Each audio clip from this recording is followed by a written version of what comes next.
Jumapili ya leo tutaenda kuangalia maneno ya Mungu ambacho nimeandikwa kichwa chetu cha ujumbe, hakuna mamlaka bila imani, au andika mamlaka.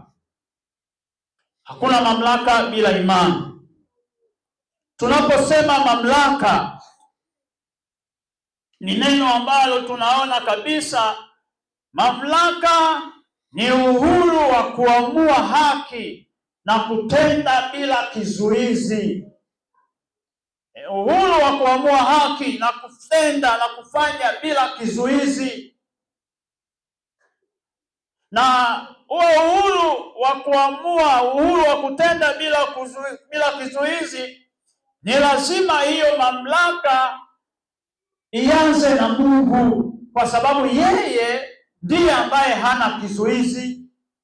Ukisema mimi nina mamlaka, hakuna zaidi yangu mimi, wewe kama mwanadamu, kama kwa maneno hayo hujaanza na Mungu, hujamwangalia Mungu katika maneno hayo. Biblia inaonyesha ya kwamba mwanadamu ni kivuli. Inaonyesha mwanadamu yeye bila Mungu juu yake, yeye hawezi kuwa na mamlaka yoyote.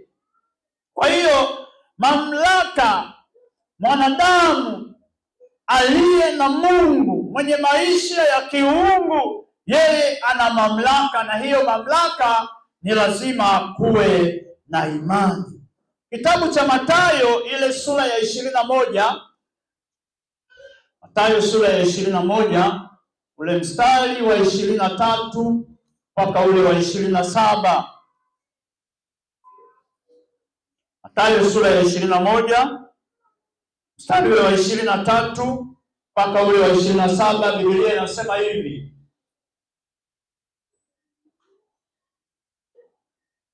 hata alipokwisha kuingia hekaluni, wakuu wa makuhani na wazee wa watu wakamwendea alipokuwa akifundisha, wakasema, ni kwa amri gani unatenda mambo haya? Naye ni nani aliyekupa amri hii? Yesu akajibu akawaambia, na mimi nitawauliza neno moja, ambayo mkinijibu nami nitawaambia ni kwa mamlaka gani ninatenda haya. Ubatizo wa Yohana ulitoka wapi? Ulitoka mbinguni au kwa wanadamu? Wakahojiana wao kwa wao wakisema, tukisema ulitoka mbinguni atatuambia, mbona basi hamkumwamini? Na tukisema ulitoka kwa wanadamu, twaogopa mkutano, maana watu wote wamuona Yohana kuwa ni nabii. Wakamjibu Yesu wakasema, hatujui. Naye akawaambia, wala mimi siwaambii ninyi ni kwa amri gani ninatenda haya. Bwana atusaidie sana. Tunaona haya ni mazungumzo, ni maneno ambayo Yesu alikuwa anahojiwa kwa habari ya mamlaka. Walipokuwa wakimwangalia Yesu, walipokuwa wakimsikiliza Yesu, maneno yaliyotoka kwenye kinywa chake yalikuwa yana mamlaka, yalikuwa yana nguvu. Walipokuwa wakiangalia mambo anayoyatenda, yalikuwa sio mambo ya kubembeleza au ya kuombaomba, yalionekana ni mambo ya kimamlaka. Alipotamka kipofu aone, alipotamka kiwete atembee, alipotamka kiziwi asikie, alipokuwa akiongea katikati ya watu, walipokuwa wakiangalia yale maneno na kuyasikiliza, hayakuwa maneno ambayo yananenwa na mtu ambaye ni kama anangojea utimilifu kutokea mahali fulani kwa lile neno alilolisema. Yeye waliona akiongea ni kama imefikia mwisho, hakuna zaidi ya hicho alichokisema au jinsi alivyoongea. Kwa hiyo walikuwa wanamwangalia, na ukiangalia maandiko sana utaona haya. Walipokuwa wanamtazama, walijihoji, hivi huyu kafundishwa na kiongozi gani ambaye tunamfahamu kwenye jopo letu? la Mafarisayo au Masadukayo. Ameketi chini ya kuhani gani? Na ni kwa zamu ipi alishawahi kukaa? Walipoangalia maeneo ambayo labda wangeona Yesu amepatia hapo, waliona hakuna, lakini waliangalia tu anayoyatenda yana mamlaka. Ndipo wanamuuliza hili swali. Mungu atusaidie sana. Wanamuuliza hili swali, ni kwa mamlaka gani unayatenda haya? Kwa mamlaka ipi? Bwana asifiwe sana. Bwana asifiwe. Sasa nilisema ya kwamba mamlaka ni uhuru wa kuamua haki na kutenda bila kizuizi. Yesu akawaambia, walipouliza ile swali akajua hawa ni wanafiki tu. Akamwambia, na mimi nitawauliza swali. Ubatizo wa Yohana ulitoka wapi? Yohana alikuwa ni nani? Akawapa maswali pale. Bwana atusaidie sana. Bwana atusaidie. Anawauliza maswali ambayo wao wenyewe walipata shida jinsi ya kuyajibu. Waliona ni ngumu. Anamwambia, ulitoka mbinguni au ulitoka kwa wanadamu? Wakajua hapa tukisema ya kwamba ulitoka mbinguni, atatuuliza mbona sasa hamkumwamini? Tukisema ulitoka kwa wanadamu, watu wote wanajua Yohana alikuwa ni nabii, watatupiga kwa mawe. Wakaambiana, tumwambie hatujui. Wakarudi ambia hatujui. Tuambie wewe. Asema hata mimi pia siwaambii. Bwana atusaidie sana. Lakini ninachokiongelea hapa ni mamlaka. Injili ya Mathayo sura ya 28 ule mstari kuanzia wa 18, ule mstari wa 18. Yesu anasema, nimepewa mamlaka yote mbinguni na wapi? Na duniani. Basi enendeni. Naona hiyo. Yesu anawatuma wanafunzi wake. Kwa nini anawatuma? Anawatuma kwa mamlaka, kwa sababu tayari yeye alikuwa na mamlaka. Anawaambia, enendeni ulimwenguni mote. Naona hiyo. Nimepewa mamlaka. Mamlaka niliyopewa, enendeni. Bwana asifiwe sana. Jamani, mamlaka inayoanza na Mungu, mamlaka ambayo Mungu ndio yuko juu yake, ni mamlaka ya kujivunia. Ni mamlaka ambayo hatuna wasiwasi. Nawaambiaga mara nyingi, na hata nyinyi wenyewe ni mashahidi, wakati mwingine ukiangalia tunapokemea mapepo, wakati mwingine tunaposimama na kuongea ujasiri tulionao bila hofu juu ya wanadamu. Jamani, si kwamba kwa sababu ni ya elimu tulizonazo, wala si kwa sababu eti wengine tumepima kilo zetu ni nyingi au tuna mazoezi fulani. Ni kwa sababu tu ya mamlaka ambayo tumeipokea kutoka kwa Kristo pale tulipokuamini. Hilo tu ndio nguvu yako, hilo tu ndio nguvu yangu, hilo tu ndilo linalotupa ujasiri. Maana kama sio hilo, hakuna mwenye uwezo wala mwenye mamlaka, kwa sababu ya wanadamu na udhaifu tulionao. Mungu atusaidie sana. Kwa hiyo tunaona mamlaka ni lazima ianze na Mungu. Mungu ana mamlaka, na wakati mwingine anajielezea yeye ni kama mfinyanzi. Anajaribu kutafuta lugha ambazo wanadamu wataelewa, jinsi ambavyo mfinyanzi ana mamlaka kwenye vyombo anavyomfinyanga. Anachukua kile chombo, anakifinyanga, anakitengeneza, anakiumba sura anayoitaka. Baadaye anakiangalia, anaona alikosea mahali fulani, anakibonda, anakitengeneza tena, anaonyesha, anaelezea kwa habari ya mfinyanzi, jinsi ambavyo anavyofinyanga udongo kama anavyopenda yeye. Lakini hiyo mifano yote analeta kwenye sura ya mamlaka alionayo Mungu, uwezo alionao yeye ni wa namna gani, na kila anayemwamini yeye, hiyo mamlaka inakuwa juu yake. Bwana usaidie sana. Sasa ndio maana tunaposoma maneno ya Mungu, tunapoyapokea, ni lazima mwitikio wangu, ni lazima upokeaji wangu wa kwenye neno la Mungu, huu mwitikio na upokeaji wangu kwenye neno la Mungu iwe ni sawasawa na vile ambavyo ninapokea kutoka kwa Mungu. Wakati mwingine unaweza ukashangaa, akili inajua ya kwamba Mungu anaweza nini jamani? Yote, si ndio jamani? Akili inajua hivyo. Lakini tunaposoma neno la Mungu, Mungu anasema yote yawezekana kwake aaminie. Ni kweli mchungaji, inawezekana, lakini niombee tu. Unaona sasa hiyo inaonyesha ule mwitikio wa maandiko na ule mwitikio wa kuonyesha ya kwamba Mungu ndiye mwenye hiyo mamlaka katika maisha ya mwanadamu.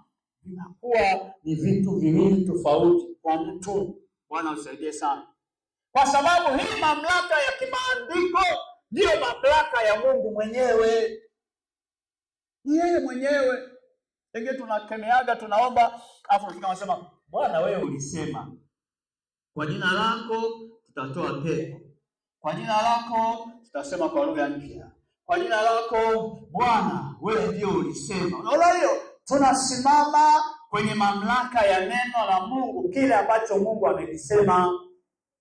Kwa hiyo maisha ya Mkristo ni maisha ambayo ni lazima hiyo mamlaka ambayo tunaisoma kwenye neno la Mungu ni mamlaka ambayo ikupe wewe au inipe mimi kutenda kwa uhuru na kuamua bila kizuizi. Kulikuwa hakuna sababu ya kuwa na hofu. Warumi 13 mstari ule wa kwanza pale anaelezea masuala yale ya mfinyanzi. Tuna Warumi sura ya 9 mstari wa 21, some hiyo 13 utaandika. Warumi 9:21.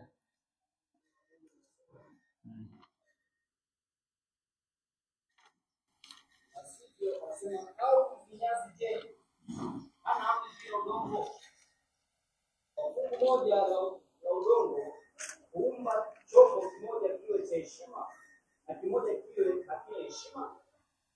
Bwana atusaidie sana. Warumi 9 mstari wa 21. Mfinyanzi je, hana amri? Bwana asifiwe sana.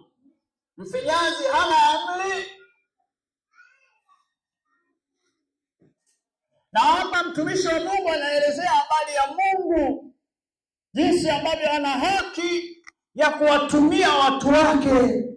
Bwana asifiwe sana. Jamani, Yesu ndio mfinyanzi, Yesu ndio muumbaji wetu, Yesu ndiye tunayemtegemea, Yesu ndiye ambaye wewe unamwangalia, wewe unamtazama yeye. Yeye ndiye tumaini lake, yeye ndiye ana haki, ana uwezo wa kumtumia mtu yoyote. Mwambie mwenzako, Mungu ana uwezo wa kukutumia hata wewe. Yeye ana uwezo. Mtumishi wa Mungu Paulo anaonyesha jinsi ambavyo Mungu yeye anaweza kuwatumia watu wake. Ana haki akutimiza kusudi lake, asiulizwe na mtu yeyote, anaweza akafanya. Bwana atusaidie sana. Bwana atusaidie. Yeye kanuni yake ni moja, kuwa na maadili. Yale maisha ya utakatifu ndio yanamfanya huyu mwanadamu ashughulikie yale ambayo Mungu anataka yeye ayatende. Kwa hiyo Mungu yeye mwenyewe, tunaposoma maandiko tunaona mamlaka ipo, na mamlaka hii wamepewa wanadamu. Jamani, hakuna kitu kizuri kama kuwa na mamlaka. Bwana asifiwe sana. Kwa sababu hii ni asili ambayo Mungu ameweka ndani yetu, asili ambayo Mungu ameweka ndani ya mwanadamu. Ndio maana sisi sio wa kulialia, sisi sio wa kuishi maisha ya hofu, kwa sababu hii Mungu ameweka ndani ya maisha yetu. Hebu tuangalie mstari fulani pale.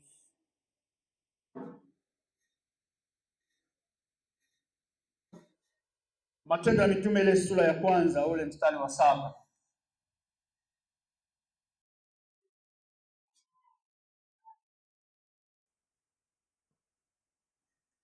Matendo ya Mitume sura ya kwanza mstari wa 7. Tupata soma. Sura ya kwanza mstari wa 7, Matendo ya Mitume.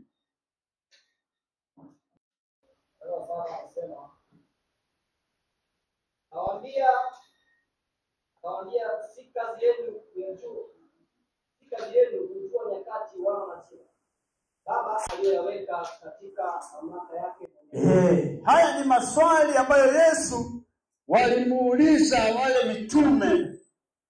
Yesu anamuuliza baada ya Yesu kuwa amefufuka, anamuuliza, Bwana, huu ndio wakati ambao sasa umekuja kuwarudishia Israeli ufalme? Huu ndio wakati Bwana ambao umekuja kurudishia Israeli ufalme? Yesu anawajibu hili swali. Akawaambia si kazi yenu kujua nyakati wala majira Baba aliyeweka katika mamlaka yake mwenyewe. Kwa sababu alijua yako mambo yanayokuja mbele yao. Haya yanayokuja mbele yao ndiyo yatakuwa ni sababu ya wao kuwa na mamlaka, ndiyo yatakayowafanya wao waitumie ile mamlaka. Bwana atusaidie sana. Bwana atusaidie sana. Ndio maana tunaposema Biblia ina mamlaka, Biblia ndio neno la mwisho. Bwana asifiwe. Mwambie mwenzako Biblia ndio neno la mwisho. Hakuna neno lingine tena. Hakuna. Ina neno la mwisho. Ina mamlaka. Sasa jamani, kama Biblia ndio ina neno la mwisho, ndio yenye mamlaka, ni zaidi ya hela, si ndio? Ni zaidi ya pesa, ni zaidi ya mke, ni zaidi ya mume, ni zaidi ya watoto, ni zaidi ya kila kitu. Ni zaidi ya kila kitu. Ni zaidi ya kila kitu. Hebu tuangalie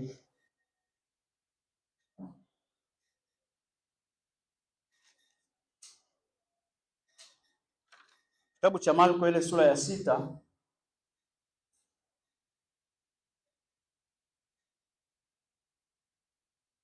Marko sura ya 6, naomba ule mstari wa 7.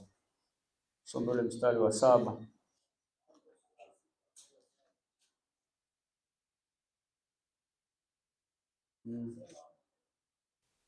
Hawaita wale biashara, kaanza kuwatuma wawili.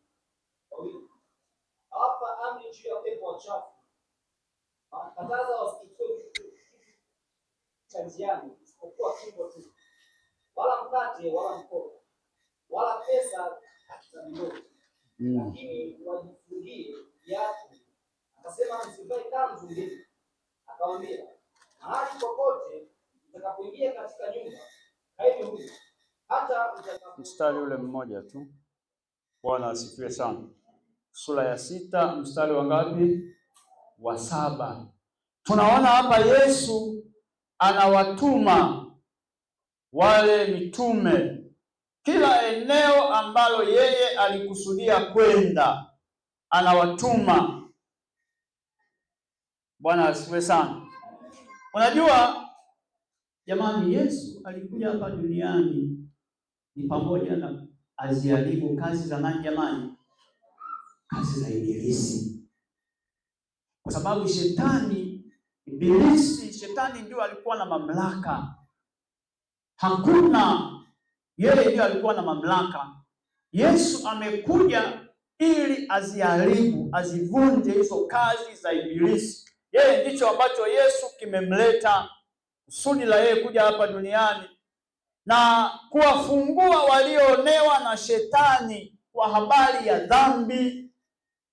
Yesu amekuja kwa ajili hiyo. Mahali fulani kwenye kitabu cha Warumi, Paulo anaelezea habari ya sheria ilivyokuwa dhaifu. Anasema ninataka kutenda yaliyo mema, lakini sipati. Anasema kwa akili zangu, kwa mwili wangu ninaona kabisa sheria ile iliyo ambayo inaniongoza nitende mema. Ninapoondoka niamue kutenda mema, anasema nashangaa silipati lililo jema, bali ninalitenda lile ambalo nilikuwa sitaki nilitende. Anaonyesha jinsi ambavyo sheria ilivyokuwa dhaifu, lakini anamalizia anaposema namshukuru Mungu Baba kwa Yesu Kristo, kuonyesha ya kwamba Yesu alipokuja, yeye amekuja kuzivunja kazi za Ibilisi, ili sasa anayemwamini Yesu Kristo awe na mamlaka. Sasa hofu ya nini? Woga wa nini? Tumepewa mamlaka. Bwana atusaidie sana. Bwana atusaidie. Na hiyo mamlaka tuliyopewa, unajua, ngoja nikwambie, hii mamlaka ni nguvu ambayo tangu Yesu alipokuja haionekani katika hali ya macho, haionekani kwenye hali ya mwili, haionekani. Kwa maana unamwangalia mtu wakati mwingine unasema hata hawa watoto hawa wakifundishwa wakajua hawa wana mamlaka kumwambia shetani kwa jina la Yesu toka, achia kwa jina la Yesu. Wana mamlaka wao, wakaenda mbele za Bwana na wakasababisha Mungu akafanya mambo. Kwa nini? Kila aliyetambua, aliyejielewa, kwa sababu Yesu alikuja kuvunja kazi za Ibilisi. Kila mtu, kila muamini ana mamlaka. Ndio maana tunatembea saa nyingine ni kama tunakuwa kifua mbele, tunasema hawawezi, hawaniwezi, sababu siku zote shetani anawinda maisha ya watu, lakini kila aliyemwamini Mungu, shetani hana mamlaka. Bwana atusaidie sana. Bwana Yesu atusaidie. Yesu ametumia uwezo wake juu ya ulimwengu usioonekana kwa kutoa mapepo. Ndio anaongea kwenye ule mstari wa 7. Tunaona Yesu anafanya mambo ambayo ukiangalia yeye alitumia uwezo alionao. Atumia huo uwezo. Anawatuma, nendeni, tembeeni wawili wawili, nendeni mkafanye mambo. Wanaenda. Na Biblia inasema kila alipokuwa amekusudia kwenda. Jamani, watu walikuwa watu wangapi aliyowatuma? Watu 70. Akagawa watu wangapi? Wawili wawili. Kwa hiyo hawa watu walienda wawili wawili, maana ni watu jumla ni pea ngapi hapo? 35. Kwa hiyo ambapo Yesu angeenda nao mara moja, Yesu anawatuma sasa wawili wawili. Kwa hiyo wakaenda maeneo mengi ambayo Yesu alikuwa amekusudia kwenda. Na ukisoma Biblia utaona walipoenda, waliporudi wanafurahi. Bwana, unajua hata mapepo yanatutii. Unajua kazi ya mapepo ilikuwa sio ndogo. Ni kazi ambayo ilikuwa ni ngumu. Watu walikuwa wanaonewa na mapepo. Watu wananyanyaswa, watu wanadhoofishwa. Hata leo hii hakuna maisha magumu kama maisha ya kuonewa na mapepo, ya kunyanyaswa na mapepo. Ina maana utafanya vitu hata kama uvitaki, wewe utatenda kwa sababu hauna nguvu yako mwenyewe. Wale wanarudi wanasema, Bwana, hata mapepo yanatutii.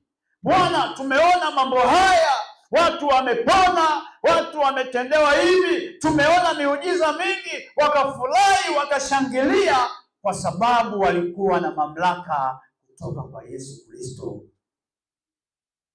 Tamani, penda kuwa na hiyo mamlaka. Penda kutembea katika mamlaka. Penda mamlaka hiyo iwepo katika maisha yako. Bwana asifiwe sana. Maana ya kiroho ya mamlaka ni haki na wajibu wa kisheria ulioidhinishwa na Mungu. Wajibu wa kisheria ambayo Mungu yeye mwenyewe ameidhinisha ya kwamba wewe unayo mamlaka. Tumepewa mamlaka. Basi enendeni. Kumbuka wakati ule tukiwa vijana wadogo, naenda kuhubiri Injili, hata tulikuwa hatuelewi mambo mengi. Tulikuwa najua tu watu wanapona, mapepo yanatoka, hata hatujielewi hivi ni haya maneno tu. Sisi tunakazana tu kuyasema kwa jina la Yesu, toka toka toka. Watu wanafunguliwa, watu wanatushangaa.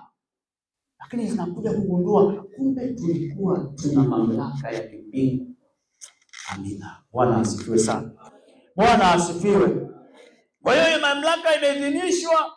Hiyo mamlaka umepewa na Mungu yeye mwenyewe. Na hiyo mamlaka tumepewa chini ya Bwana wa Yesu Kristo. Bila Yesu hakuna hiyo mamlaka. Bwana asifiwe sana. Yesu ndiye anayetawala duniani, anayetawala na mbinguni. Yeye ndiye mwenye hiyo mamlaka. Tutaona mambo ambayo yatakasababisha mamlaka iendelee kuwepo kwenye maisha yako. Yesu ndiye anayetawala. Yesu ndiye mwenye hiyo mamlaka. Unaposoma Biblia tunaona mtu mmoja kwenye Biblia, akida wa Kirumi, kwenye Luka sura ya 7. Kulikuwa kuna mtu ambaye alikuwa anaumwa. Luka sura ya 7 mstari wa 1 ule mpaka wa 10. Huyu mtu aliyekuwa anaumwa, watu wakaona watafute msaada. Msaada wataupata wapi? Ni kwa Yesu. Sura ya 7 anasema alipokwisha, mstari wa 1, alipokwisha kuyamaliza maneno yake yote masikioni mwa watu, aliingia Kapernaumu.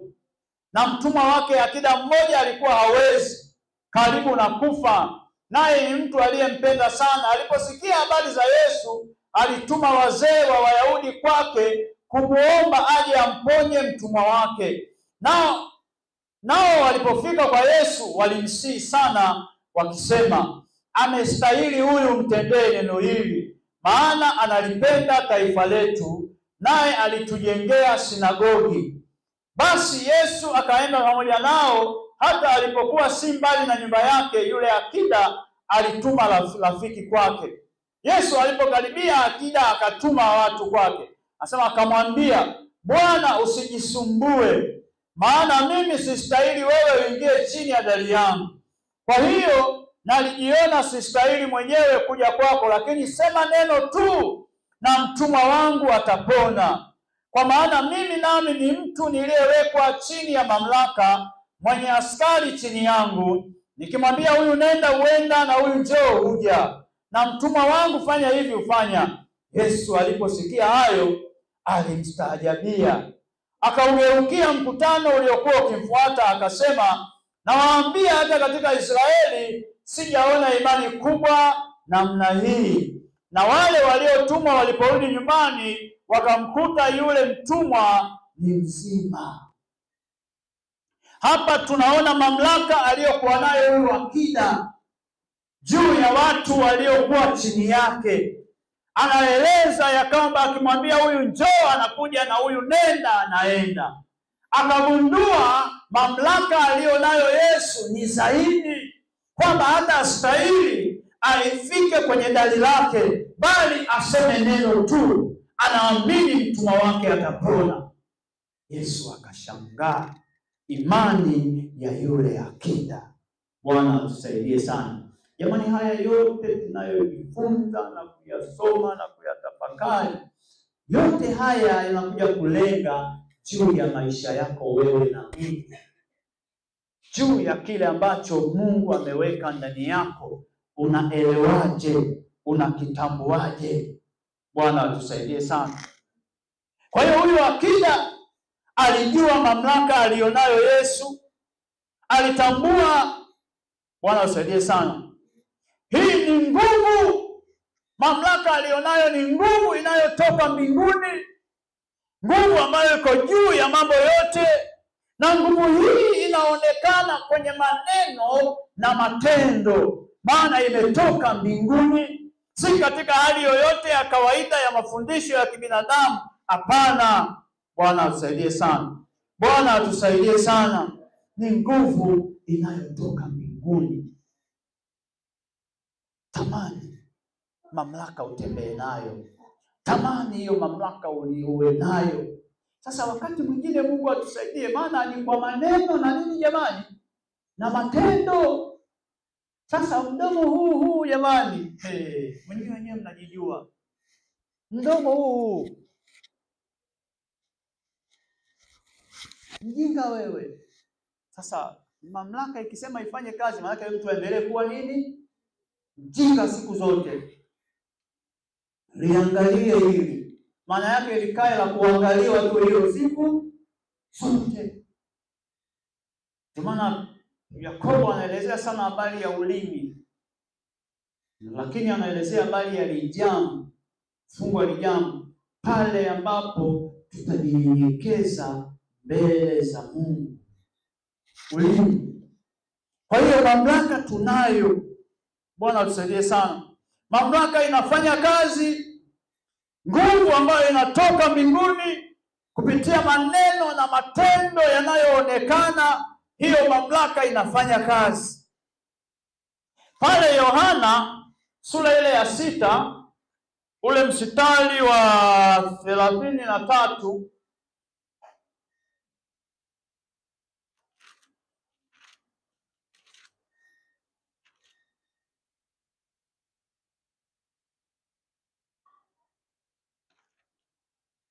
Biblia inasema hivi: kwa maana chakula cha Mungu ni kile kishukacho kutoka mbinguni na kuupa ulimwengu uzima. Tarudia tena.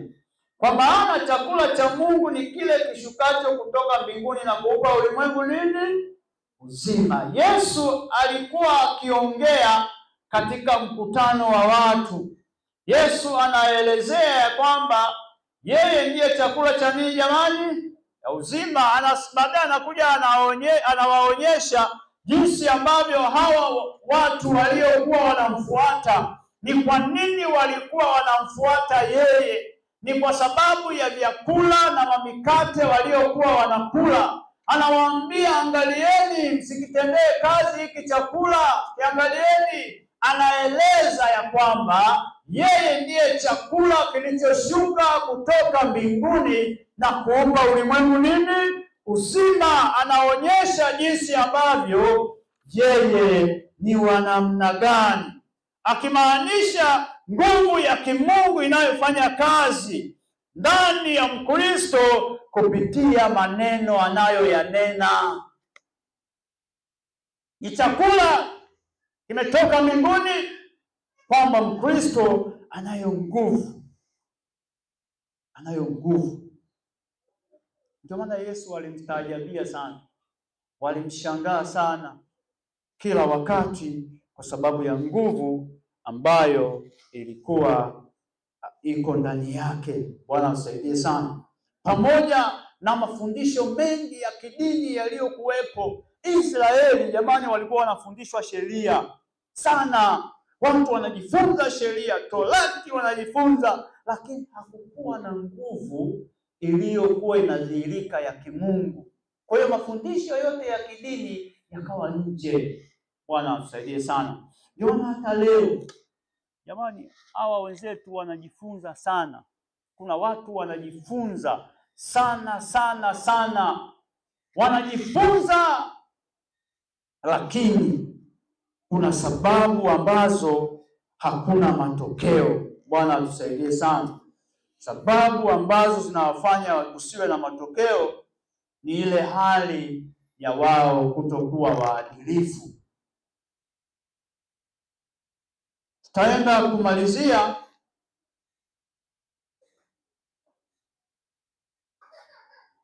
mafundisho ya Yesu. Tunaimarishaje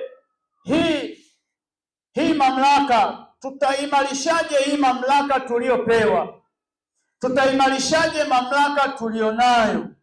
tutaimarishaje mamlaka ambayo iko ndani yetu? Bwana atusaidie sana.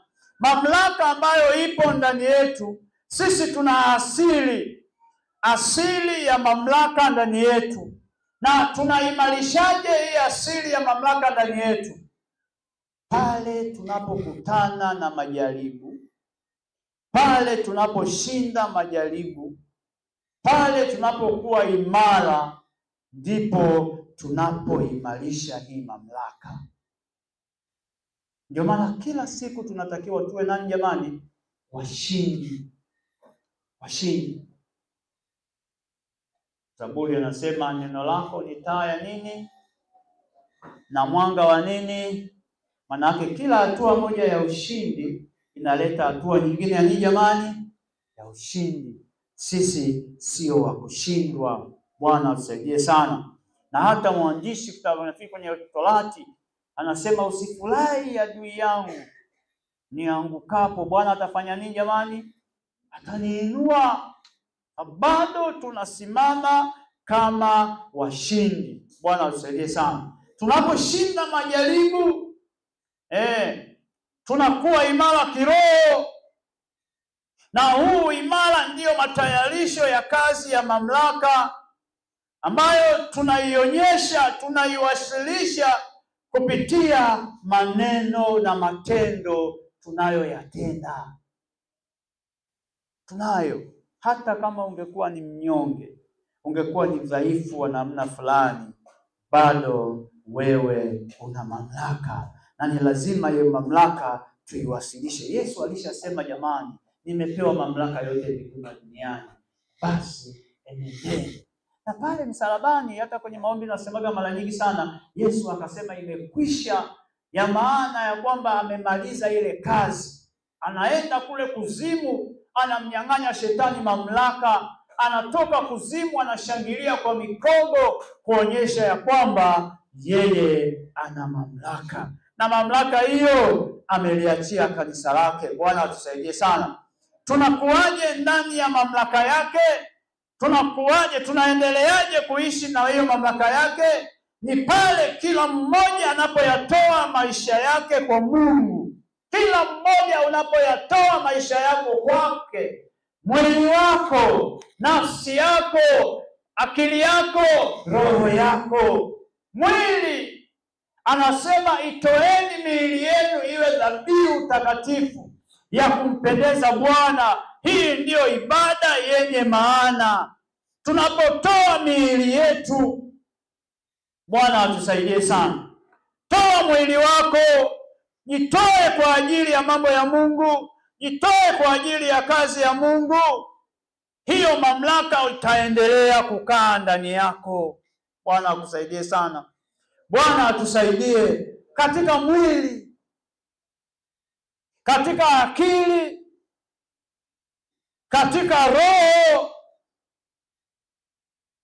Mwili unakuwa ni chombo cha kazi ya Mungu. Akili kufanya fikra zote zitawaliwe na kugeuzwa. Mtu mwingine anawaza kushindwa, anawaza kukata tamaa. Akili itawaliwe, igeuzwe, iwaze kushinda, iwaze kupiga hatua mbele, iwaze mabadiliko, matarajio fulani, ione hayo mambo. Tangu tumeanza mwaka mpaka leo, uone mabadiliko, uone mambo ambayo umepiga hatua. Akili, ufahamu wako ujue hayo. Lakini pia roho, penye makao, hapa ndio kwenye makao ya Mungu. Roho yako na roho wa Mungu kuwa na ushirika. Yule mwanadamu wa asili anakosa nafasi, mwanadamu wa asili anakosa njia. Roho yako na roho wa Mungu wana ushirika. Wana ushirika. Kwa Korinto mahali fulani anaelezea, maana fulani anasema wala msimhuzunishe Roho Mtakatifu, tena msimzimishe Roho Mtakatifu. Ni kwa sababu kuna mahusiano fulani yapo ya roho yako na roho wa Mungu.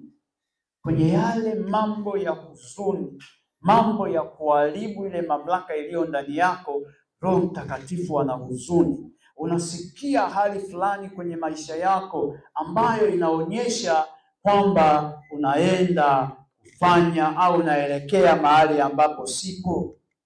Kwa hiyo akili na roho Mungu anakuwa akivitumia sana. Tunakuwa na nguvu pale ambapo tutaweza kutumia miili yetu, akili zetu na roho zetu kwa ajili ya mamlaka ya kimungu. Tumalizie andiko hili la mwisho, tutaenda kumshukuru Mungu. Wa Korinto wa kwanza ile sura ya 2.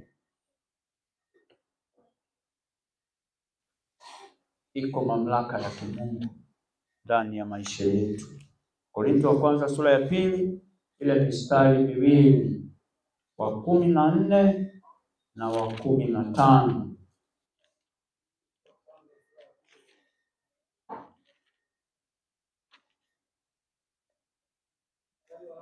Korinto wa kwanza sura ile ya 2 mstari wa 14 na wa 15. Basi mwanadamu kwa tabia ya asili hayapokei mambo ya roho, maana kwake huyo ni upuzi, wala hawezi kuyafahamu kwa kuwa yatambulikana kwa jinsi ya roho. Bwana asifiwe sana. Malizia wa 15. Lakini mtu wa rohoni huyatambua yote, wala yeye hatambuliwi na mtu. Bwana asifiwe sana.